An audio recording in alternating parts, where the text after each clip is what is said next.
চাই না, প্রতিষ্ঠা চাই না, এগুলো দিলে একদিন তুমি কেড়ে নিবে।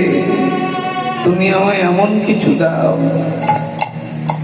তুমি আমার কাছ থেকে সব কেড়ে নিও, কিন্তু তোমার দেওয়া প্রেম আর ভক্তিটুকু আমার কাছ থেকে কেড়ে নিও।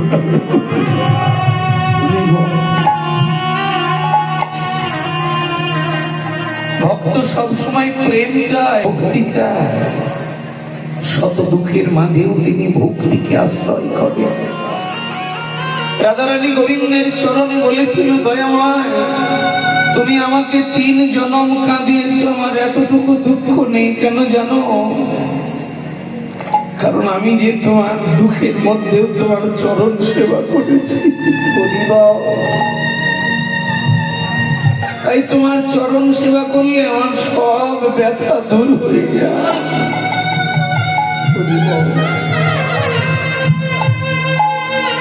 রাধারানী স্বপ্ন দেখে গোবিন্দকে জানাতে লাগলেন, দয়াময় আমি এই মাত্র স্বপ্ন দেখলাম তুমি নাকি কলিযুগের সন্ন্যাস হবে, তাহলে আমি কি তোমার সঙ্গ ছাড়া হয়ে যাব? তুমি তো জানো না কৃষ্ণ বললে কাঁদলেও যে সুখ আছে। ও তুমি বুঝবে কি করে? কারণ তুমি তো কোনোদিন কাঁদো না, আমরা কাঁদি, আমরা জানি। তুমি বুঝবে কি করে গোবিন্দ? এখানেই ভগবানের মনোবাসনা তৈরি হয়ে গেল।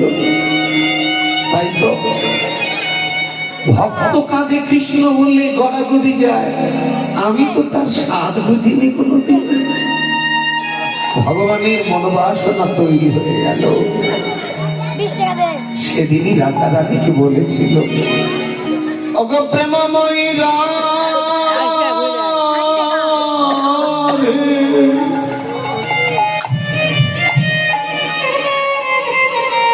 তোমার 3 জনমের যত প্রেম আছে তুমি আমার মাথায় তুলে দাও।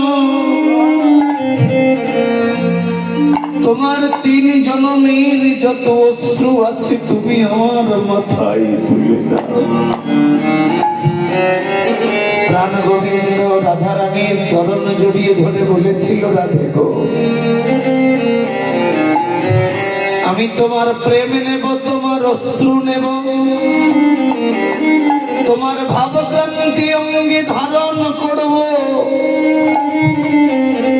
আমি ভগবান ভগবত্তা মিলিয়ে দিই, আমি নদিয়ার মাঝে কাঙাল হব, ভিখারি হব, আমি সন্ন্যাস রূপে যাব বটে, আমি তোমার প্রেম জগতের দাঁড়ে দাঁড়ে বিলাবো, তোমার প্রেমের ঋণ শোধ করব। আমি নিজে কেঁদে জগৎকে কাঁদিয়ে তোমার কান্নার ঋণ শোধ করব। আর কৃষ্ণ বলে কাঁদলে কত স্বাদ পাওয়া যায়,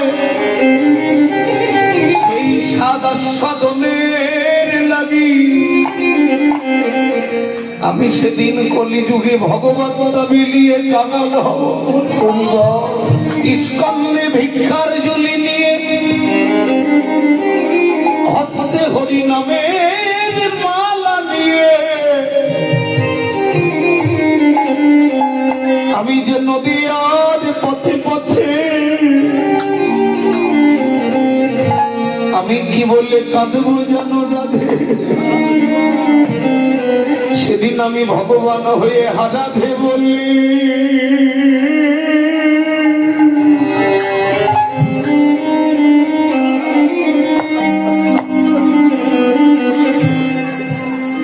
রাধে গোকে দেবে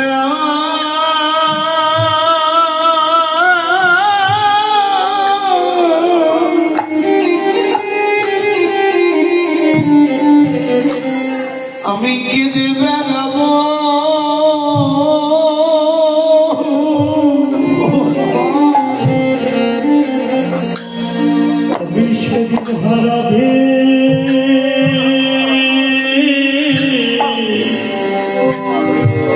রাধে গো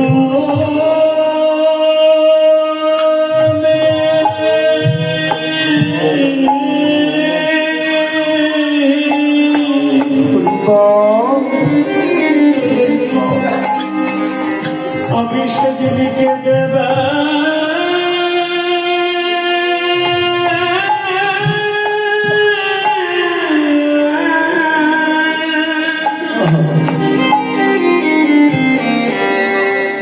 আমি সেদিনকে দেবে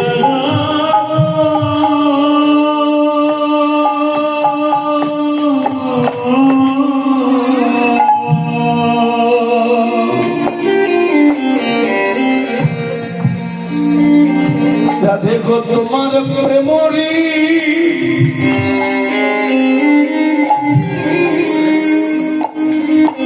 তোমার প্রেমরি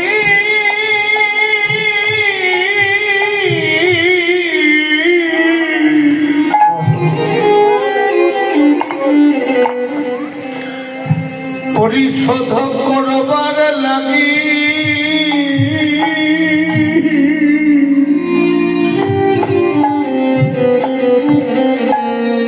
আমি যে সেদিন ভগবান হয়ে হারাধে বলে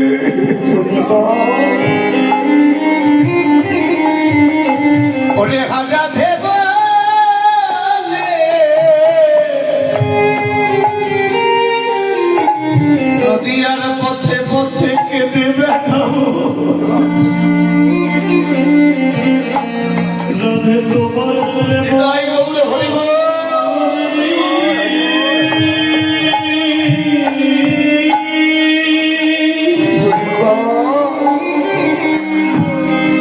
তোমার প্রেমরি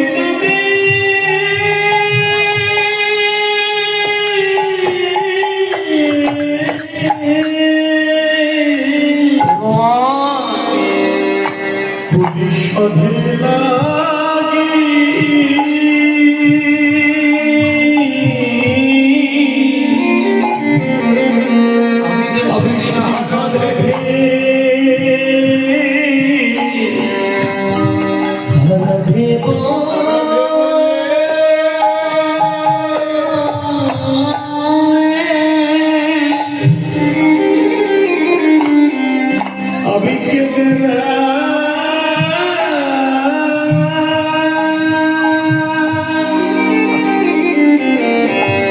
আমি কেঁদে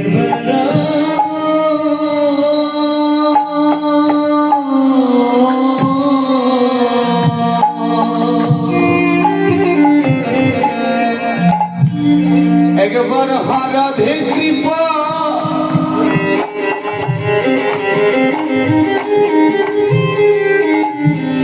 হারাধে কৃপা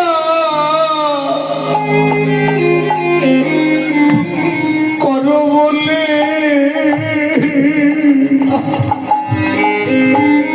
আমি সেদিন ধুলাই যাব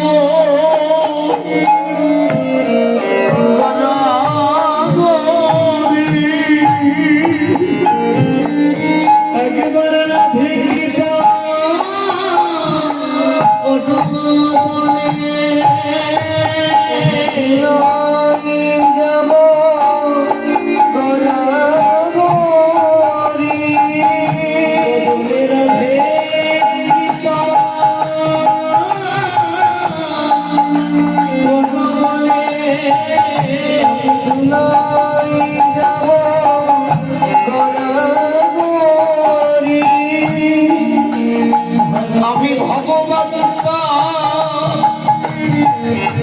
বিলাই দিয়ে ভক্তের চরণ ধরে কেঁদে বেড়াবো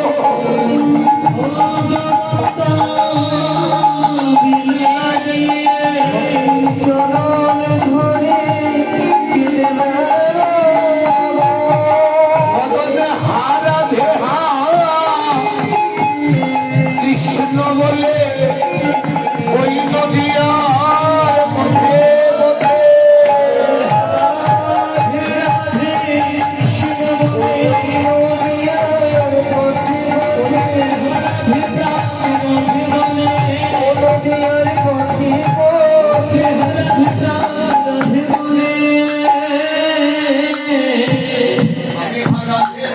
রাধে বলে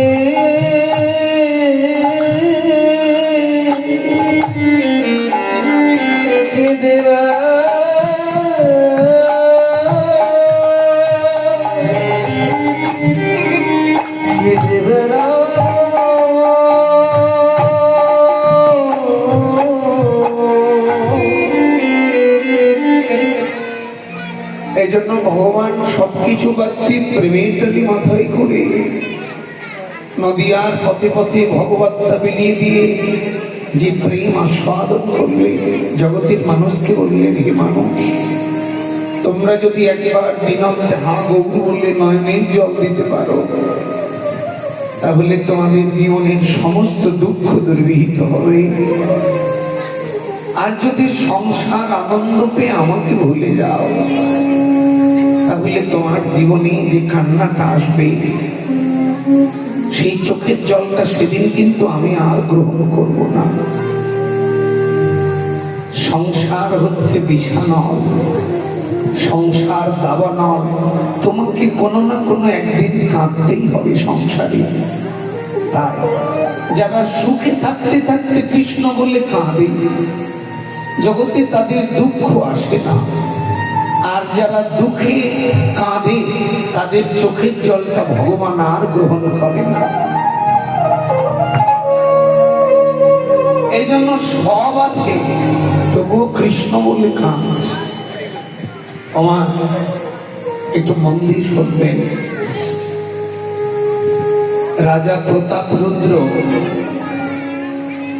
উড়িষ্যার রাজা ছিলেন প্রতাপরুদ্র। তিনি জগন্নাথ ধাম দর্শন করতে আসেনি।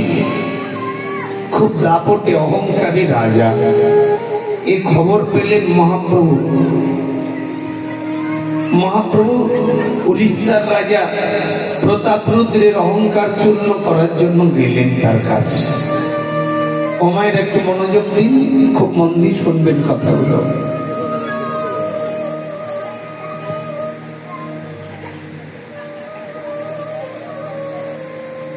উড়িষ্যার রাজার এই অহংকার চূর্ণ করার জন্য মহাপ্রভু গিয়েছেন। গিয়ে প্রথমে নমস্কার জানিয়ে বসতে দিলেন। কে তুমি? সন্ন্যাসী। বললেন, আমি এখন জগন্নাথ ধামে থাকি, নবদ্বীপ বাড়ি। আমি আপনার সঙ্গে দেখা করতে আসলাম। বলো কি চাও? মহাপ্রভু বলছেন, কিচ্ছু চায় না। রাজত্বটা কার? প্রতাপরুদ্র বলছে, এটা আমার রাজত্ব, আমি রাজা। বলছেন, এগুলো সব আপনার? বলে, হ্যাঁ আপনারই, আমারই। তাহলে আমি অন্য কিছুর জন্য আসিনি, একটা সম্পদ আপনার কাছে রাখবো, একটু যত্নে রাখতে পারবেন? তাহলে দাও। সন্ন্যাসী, কি রাখবে বলো? দাও। মহাপ্রভু একটা ক্যাঁথা সেলাই করা সুই দিয়ে বলছে, এটা রেখে দেন যত্নে। একটা ক্যাঁথা সেলাই করা সুই দিয়ে বলছে, এটা রেখে দেন, একটু যত্নে রাখবেন রাজামশাই। বলছেন, এই যে সন্ন্যাসী, তুমি এটা দিয়ে বলছো যত্নে রাখবেন, নিবে কখন? মহাপ্রভু বলছে, কেন পরের জন্মে নিয়ে নেব। ও মায়েরা, একটা খেতা সেলাই করা সুই দিয়ে বলছে পরের জন্মে নিয়ে নেব, এ কি সম্ভব? রাজা বলছে, এই যে সন্ন্যাসী, তোমার বাড়ি কোথায় গো? কে তুমি? উল্টো পাল্টা বলছো কেন? তুমি একটা সুই দিয়ে বলছো পরের জন্মে নেব, আমি কি মরার সময় সুই নিয়ে মরতে পারবো নাকি? যখনই বলেছেন মরার সময় সুই নিয়ে মরতে পারবো না, অমনি মহাপ্রভু ওষুধটা দিয়ে দিলেন। রাজামশাই, একটা সুই নিয়ে যদি মরতে না পারে, তাহলে রাজত্বটা আমার বলছেন কেন? যেমনই বলেছে সুই নিয়ে যেতে পারবেন না মরার সময়, তাহলে রাজত্বটা আমার বলছেন কেন? এগুলো কার? এগুলোও তাহলে আপনি নিয়ে যেতে পারবেন না। রাজার জ্ঞানের প্রদীপ খুলে গেল, মহাপ্রভুর চরণ জড়িয়ে ধরে বললেন,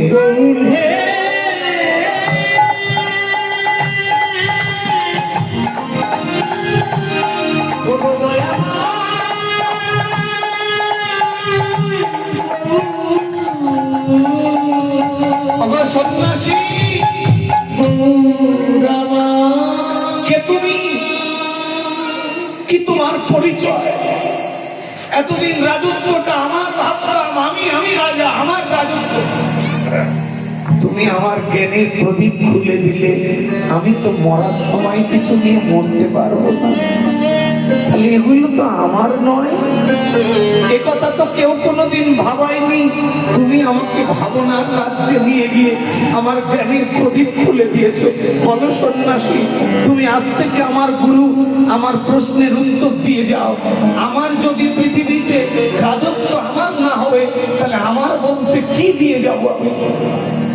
সেদিনই মহাপ্রভু বলেছিলেন, রাজামশাই আমার যদি বলতে হয়, তাহলে কৃষ্ণ নাম আর ভক্তের চরণের ধুলিটাকে আমার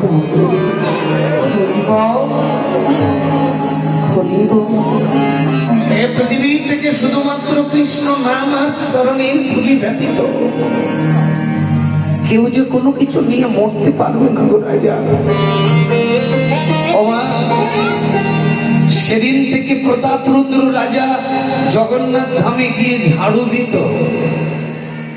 যে বৈষ্ণবেরা যে রাস্তা দিয়ে হেঁটে যেত, ওই রাস্তাটা ঝাড়ু দিয়ে ধুলোগুলো একত্রিত করে গায়ে মাখত। জগন্নাথ ধামে সবাই আতঙ্কিত হয়ে গেল, কি উড়িষ্যার রাজা যে কোনোদিন জগন্নাথকে দেখতে আসেনি, এত অহংকারী ছিল। কে এমন মহা আছে, কে এমন মহোদয় আছে, কে এমন করুণা করলো গো? কার করুণায়? রাজার কি কোনো ব্যাধি হয়েছে, না পাগল হয়ে গেল? রাজা কেন জগন্নাথ ধাম ঝাড়ু দিয়ে ধুলো মারছে গো? জগন্নাথবাসী জিজ্ঞেস করলেন, ও রাজামশাই আপনার কি কোনো ব্যাধি হয়েছে? আপনি কেন জগন্নাথ ঝাড়ু দিয়ে ধুলো মারছেন? সেদিন প্রতাপরুদ্র বলেছিল, গো আমাকে আর রাজা বলো না, এ পৃথিবীতে কেউ রাজা নয়। এ পৃথিবীতে আমার বলতে শুধু সম্পদ একমাত্র হরিনাম আর ভক্তির চরণের ধুলি, এছাড়া আমার বলতে কোনো সম্পদ নেই। সেদিন থেকে প্রতাপরুদ্র রাজা অহংকার চলে গেল। গৌর বলে কাঁদত, ধুলায় গড়াগড়ি যেত। এই জন্য মহাপ্রভু বলেছেন, ওমা কাঁদতে যদি হয় কৃষ্ণ বলে কাঁদো, গৌর বলে কাঁদো, তবে যখন সুখে আছো তখন কাঁদো। দুঃখে কৃষ্ণ বলে কাঁদলে সেদিন তোমার চোখের জল নিবে না ভগবান।